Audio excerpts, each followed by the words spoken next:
I told Cindy this morning, I never know what she's going to say when she introduces me. So it's always an adventure. So as I'm looking out this morning, I see a lot of new faces. So special welcome to those of you that might be here for the first time. And see our usher after the service if you have not received a welcome packet from us. It's just information for you as to what we're about, and I think a couple other little things for you. So intuition. This is a second week of intuition, and as Cindy mentioned last week, we had a talk by the other Marilyn Holloway here, and one of the things that she did was when she started, she asked how many people think that they're intuitive, and there were only a few hands that went up, which kind of surprised me, being the group that we're in, that there weren't that many people in the room, at least that would admit to feeling intuitive. And so I want this talk today to kind of help reassure you that our intuition is a gift from God, and each and every one of us have it. Each and every one of us has maybe developed it in a different way, but we each have it. And so I'm hoping to help you see that today and begin to notice where you are using your intuition. So that was one of the questions that she asked, and we'll get into that a little later.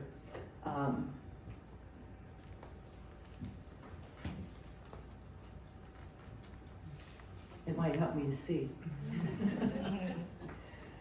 So intuition is a real and a reliable phenomenon. It's not a pseudoscience. It's the ability to understand something immediately without conscious reasoning, often referred to as a gut feeling. Psychology research and neuroscience support intuition as a natural cognitive skill that helps us make decisions.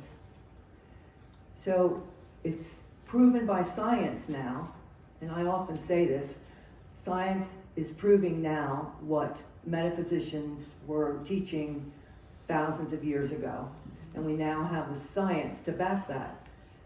We can accept it on faith, but if we need to, we can go back to science.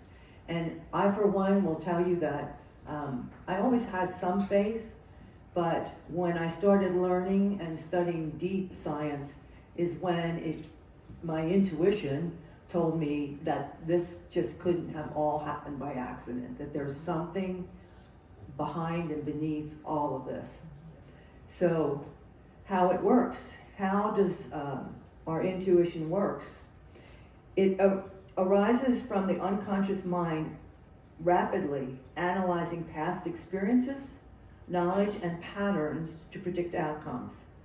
It is not simply a gut feeling. It's a cognitive process involving the brain's unconscious processing. So that's a lot of big words to say it happens instantaneously. It's faster than any computer in bringing up what our subconscious knows, if it's information we need to use right now, as well as what our past experiences have taught us. It can be trusted. It's a valuable tool for decision making, and it helps us tap into unconscious patterns that might be beyond our conscious awareness. So we all have that too. It can be trained. Like other skills, intuition can be cultivated and refined.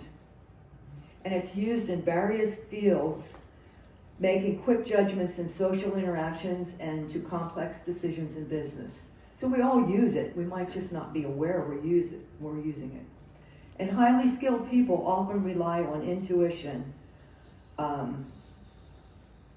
and executive knowledge in a specific domain. And I will use an example in my life recently. And somebody that's very trained or highly skilled in a certain area, like dentistry, for example.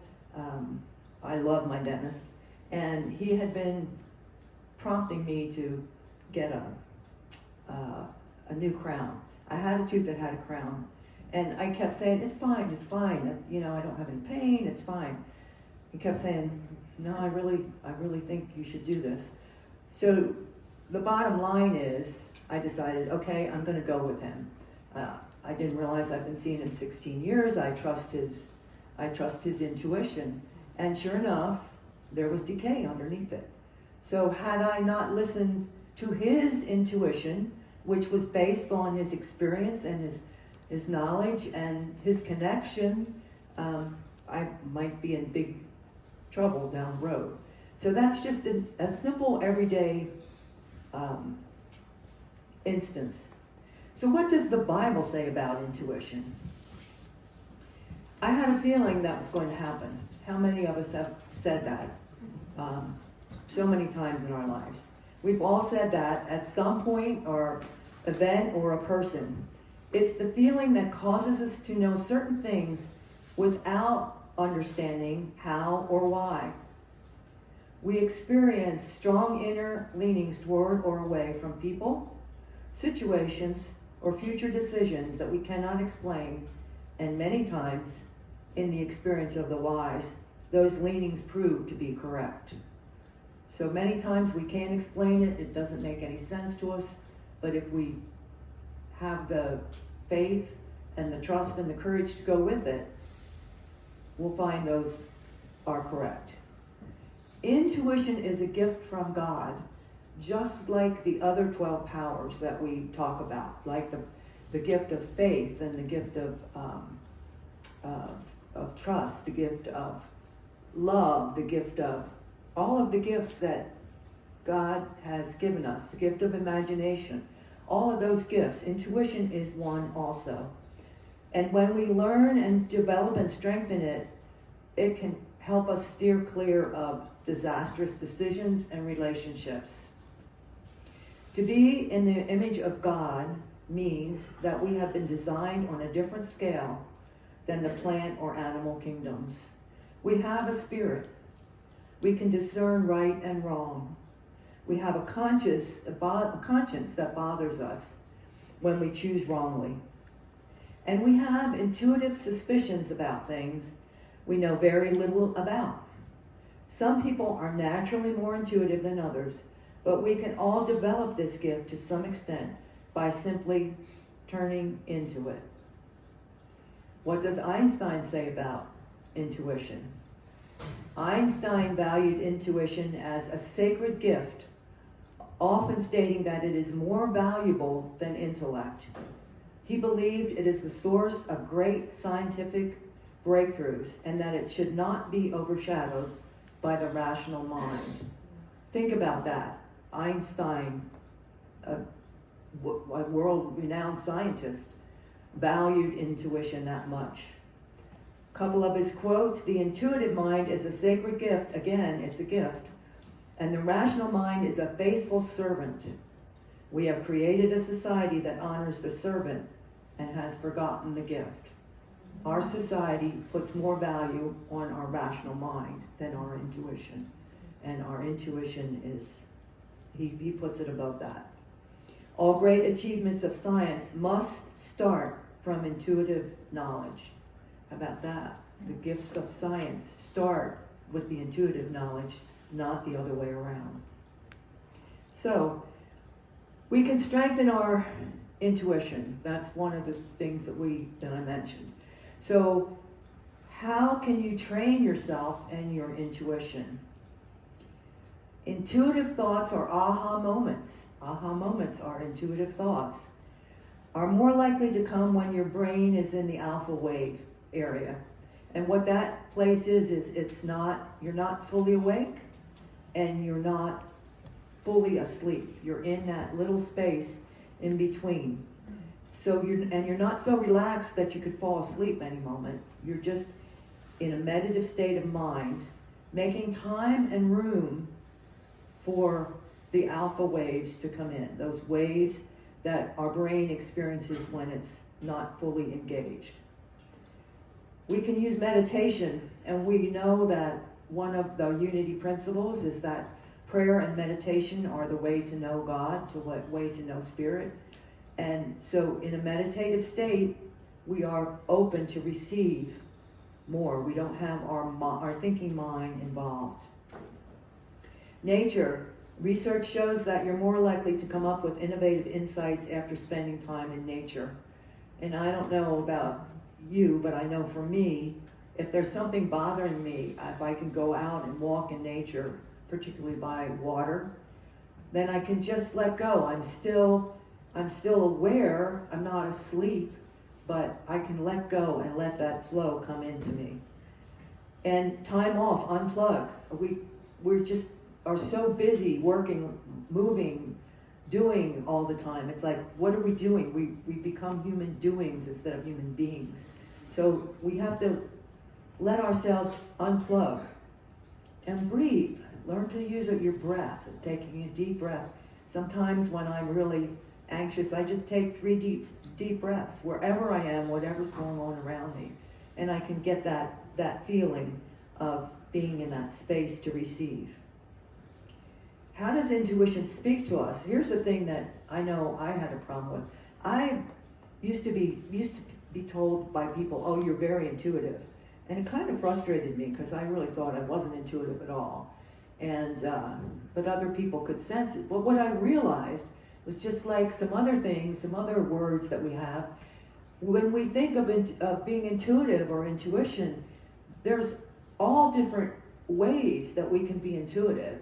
And we think of it just like artists or people that have visions, or people that have extraordinary, they can say something to you that about you. And we might have some experience of that next week when we talk about intuition again. But intuition is simply a lot of everyday things. When we're in intuition, it's quiet. It's not rambling. It's not a lot of mind noise like that that your mind gets into sometimes. It's just quiet. It's just yes or no. You don't have to go to all the reasoning, all that mental gyrations. We do need to trust the universe, God, source, the divine, to guide us to our highest good. So our intuition speaks through pictures and feelings. And I know some of the people are studying Edgar Cayce, and Edgar Cayce is a lot into dreams. And dreams come in pictures, not words. And it's up to us to determine what those pictures mean. There are books that can tell us what generally they mean, but ultimately it depends on what it means to you. And we can see visions. We use it every day, most of us, that drive. Have you ever been driving down the road and all of a sudden your attention goes to a car that's on the highway and you realize, I need to pay attention to that car because maybe it's about to come into my lane, or maybe there was a stop sign this morning that is a 4-way stop sign, and the way the law works, it's always supposed to be the person on the right that goes first, and there was a car coming towards me. We get to the stop sign at the same time. That person was turning left, and I was going straight. So I should have been the one to go first, but I looked and I knew, just wait, because that car is going to go, and that's what happened. Those little everyday things, when we start to pay attention to them, that's our intuition. That's what's keeping us safe.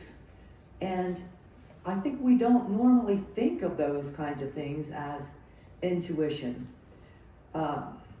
Sometimes when we doubt, it's because we're afraid to do it. Now, if we're starting to strengthen our intuition and starting to pay attention to it, and we get something in our minds that says, a thought in our minds that says, you should do this, and you think, oh, that's silly, why would I do that?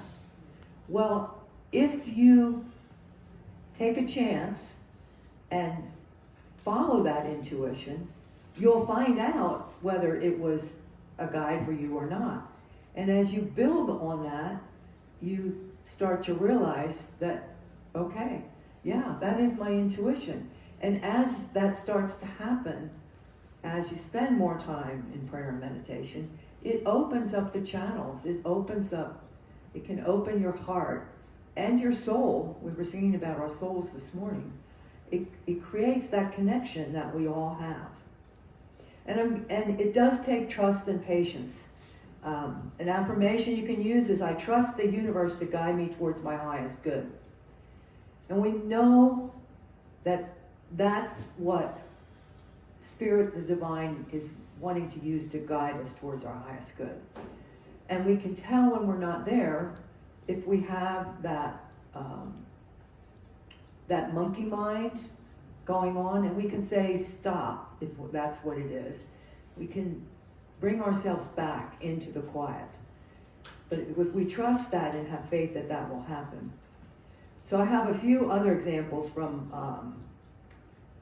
my life. I was retired from a job. I was just retired from a job I had, and I lived in Pennsylvania at the time, and I was going about 60 miles away from where I lived to pick up my mother, to bring her and spend a week at my house with me.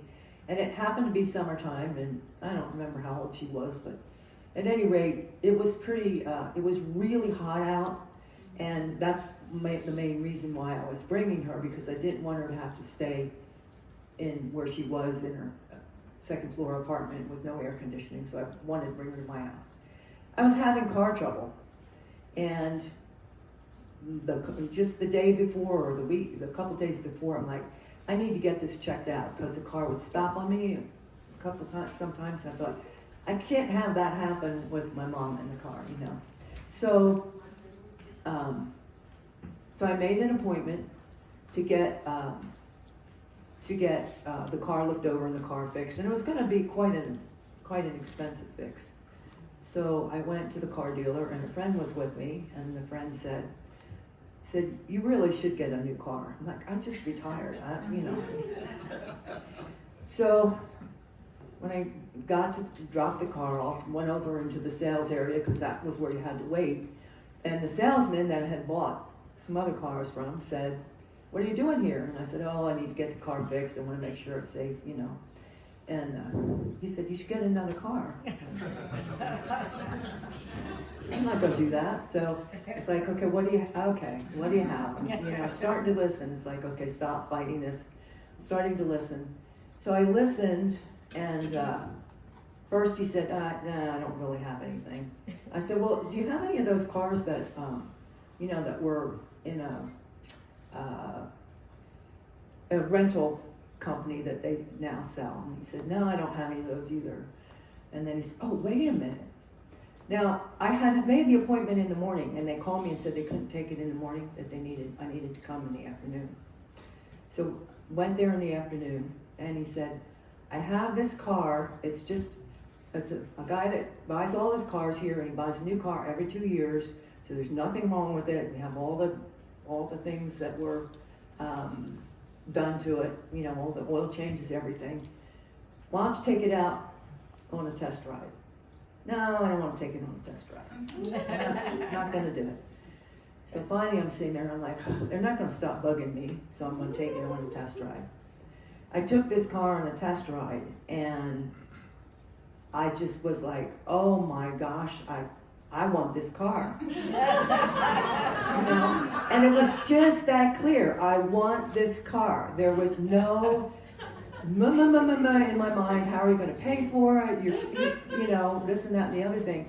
And even to the extent that when I went back into the dealership, and I went back into the office, and I went to put the keys on the desk, I couldn't let go. I was just like, no, I guess this car is mine. And I just let go, and I had that car for quite a few years, and it was a great car. So I don't know that I thought of it as intuition at the time, but I knew it was a feeling that I really needed to pay attention to. And when I went to pick up my mother and pulled up in a new car, she looked at me and said, boy, you have guts. But you know, it all worked out. In fact, I think I actually had it paid for early.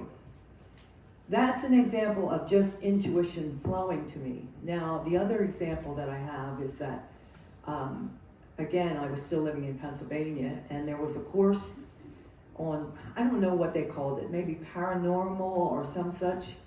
And believe it or not, it was taught at a church in the town next to me. And I went to take that course because I was curious, I wanted to know more about it. I had full belief that other people had intuition, but just not me. So I went to take this class, and there were a few things that happened with that. One of the first things was, or one of the important things was, and I forget the name of it, there's a name for this when you hold other people's property to get visions and signs. And so I had forgotten that one night I was going to class, and we were supposed to bring something to class that was very familiar to us, that was very dear to us. And I had forgotten, but I was wearing my birthstone ring, which I treasured. It was a gift from my sister, and I was wearing that ring that night, and they sent around a box, and everybody was supposed to put something into it. And we were supposed to hold it, and then we were led in meditation. And again, I'm going to say it's ordinary people just like you and I, and we went through the meditation, and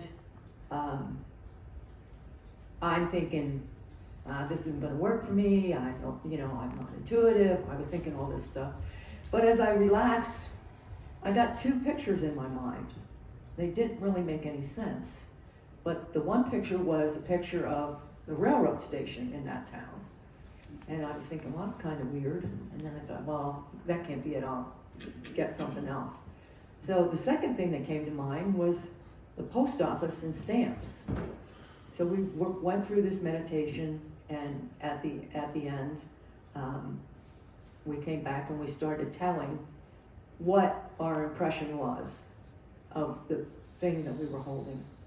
So again, I'm pushing it away. I'm saying it's not me. This is going to be dumb. I'm going to be embarrassed, and all these things that I think a lot of us go through when we start feeling about intuition. So the person that got my ring said, I didn't get anything from it except it was so cold I could hardly hold on to it. And I thought, wow, that's great, right? But afterwards, I remembered that I had been wearing that ring, and it had not been too long away that I was riding on the back of a motorcycle with a friend, and when we had left the house, it was like 95 degrees out, and we were visiting someone and looked up at the sky and could see a storm coming. We get thunderstorms a lot back in Pennsylvania. And so we decided we better get moving. And within 15 minutes after we were on the road, the temperature dropped from like 97 to probably, I might be exaggerating a little bit, but probably 60. And it was pouring rain. And it was the coldest I had ever been in my life. And I had to really hang on to stay on the back of the bike. And we finally got to an overpass and could stop and wait. But I remember I was still shivering when we got home about 15 minutes later. So that person had connected with that, the person who didn't know me. Back to the railroad station and the stamps, the person whose thing I was holding had stopped at the train station on the way to class because that's where they had to buy a stamp to mail a letter. So it's there. It's there, even if we can't believe it, even if we don't believe it, don't know it. It's used in healing. I have a friend who's a massage therapist who doesn't have her eyes open when she's doing a massage. She just lets her hands heal the way. And she's so practiced in it that when she's done, the folks that she's working on say, that was a great massage. And she is just automatically in a state and just lets her hands go. So we all have it, and we all can choose, can know when we're in the mode of intuition with our hearts open. Our hearts Our souls are where we have our connection with spirit, and that's where our intuition comes from. And we can switch to that mode at any time. One of the quotes from Maya Angelou is, when someone shows you who they are, believe them the first time. We've all had thoughts and feelings sometimes when we meet someone or when we walk in a room. And we have to be careful not to be listening to the ego when that happens. And we can tell if it's the ego by how it feels. If it feels nagging, if it feels it just keeps coming up with another issue, then that's not it. So, how do we trust our intuition? We trust it by first accepting it's there. We know we have it. It's a gift from God. Science has proven that it's there. It's not a question. It is. We can continue to pay attention to just the little things.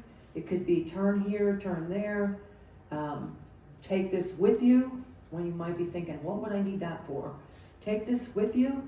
Any kind of little thing that you're aware of. It doesn't have to be in a sentence, but just any little thing that you're aware of. You know, the trust is from God. It belongs to the heart. It's the heart that allows us to realize our connection to a greater whole. It's in and with the heart that we feel the truth of this connection, even if we can't give any reasons for believing that it will satisfy the mind beyond any doubt. So we don't have reasons that will satisfy our mind. Ultimately, there is always the same question. Do we believe our minds and stay in survival mode? Because that's where our mind is. That's where our ego is. It wants us to survive. Or do we believe our heart's perceptions and knowing? Intuition is part of the heart's knowing, and it is through intuition that the heart speaks to us, guides us, and directs us. And the more we open our heart, the more the intuitive channels open as well. So it's in learning to listen to our hearts that we open to our intuitive knowing. And I'm going to end this with some affirmations that I've been doing lately, and these come from Joe Dispenza. I know some people in here really like Joe Dispenza. And they're suggested that you do these 3 affirmations before you go to bed, before you go to sleep at night, last thing at night, first thing when you wake up in the morning, before you allow any of that outside noise to come in. First one is, I am grateful for all the blessings in my life. The second one, I trust the universe to guide me toward my highest good. And that helps us to release worry. And the last one is, I am open to receiving abundance and love. And we picture doors opening to us. With an open heart, I trust the universe to guide you and me to my highest good. I listen and act. I follow the prompts. So with all that, I hope that if somebody asks again, do you have intuition? You will say yes. Thank you.